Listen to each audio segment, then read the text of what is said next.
환자분이 본인이 윤곽 수술을 했을 때 효과가 얼마나 있을지에 대해서도 관심이 좀 많으실 텐데요. 길이 비율에서는 조금 긴 듯한 느낌이 있긴 했지만 이 피질 부분, 아까 말씀드린 볼살과 교근 부위의 피질 부분을 잘 제거해서 정면에서도 효과가 좀 극대화되도록 그렇게 만들었습니다.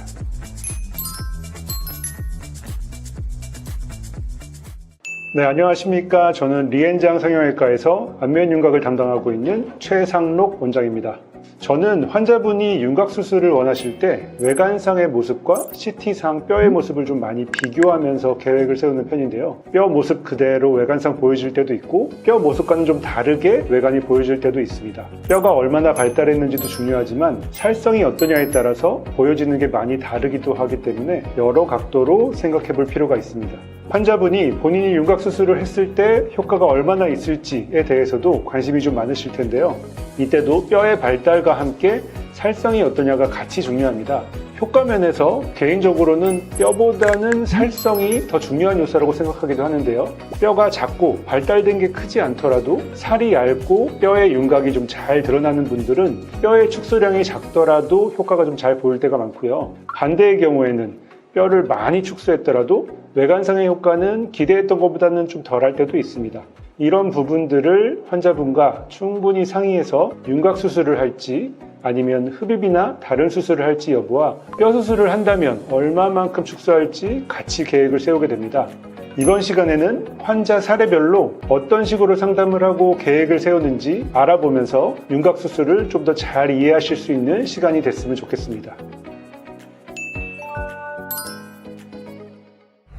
네, 환자분은 윤곽 3종에 관심이 있었는데요. 광대는 외관상, 돌출감은 그렇게 크진 않지만 좀 넓은 느낌이 있었고요. CT상으로는 뼈가 좀 많이 발달해 있고 굵기도 좀 두꺼운 편이었습니다. 이런 경우 뼈의 축소량은 많지만 외관상의 효과는 드라마틱한 정도는 아닐 수도 있어서 환자분과 이런 부분까지 상의를 해서 수술을 결정했고요. 양쪽을 비슷하게 축소하되 비대칭이 조금은 더 개선되는 방향으로 뼈를 축소할 때 이동 방향을 약간 좀 달리하는 정도로 계획을 했고요.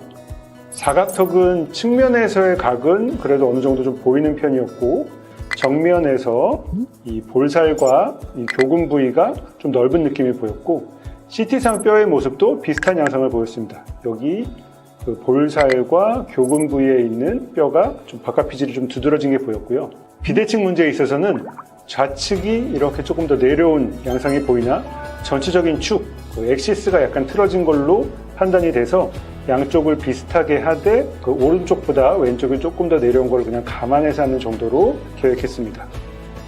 앞턱은 그 세팔로 엑스레이상 전후관계는 괜찮았고 길이 비율에서는 조금 긴 듯한 느낌이 있긴 했지만 실제 모습에서는 앞턱이 그렇게 많이 길어 보이는 정도는 아니었기 때문에 길이는 줄이진 않고 폭 위주로 줄일 것을 계획했습니다.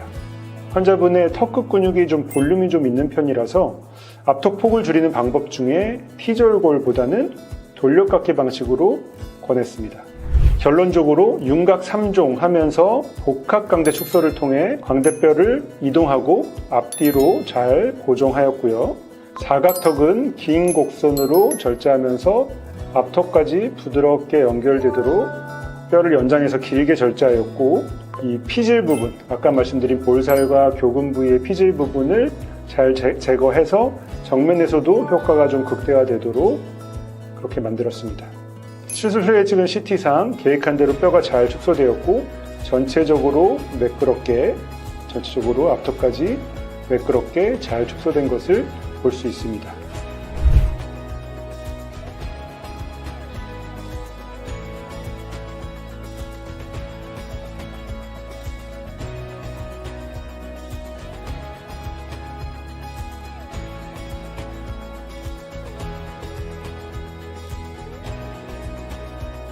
환자분이 본인이 윤곽 수술을 했을 때 효과가 얼마나 있을지에 대해서도 관심이 좀 많으실 텐데요. 길이 비율에서는 조금 긴 듯한 느낌이 있긴 했지만 이 피질 부분, 아까 말씀드린 볼살과 교근 부위의 피질 부분을 잘 제거해서 정면에서도 효과가 좀 극대화되도록 그렇게 만들었습니다.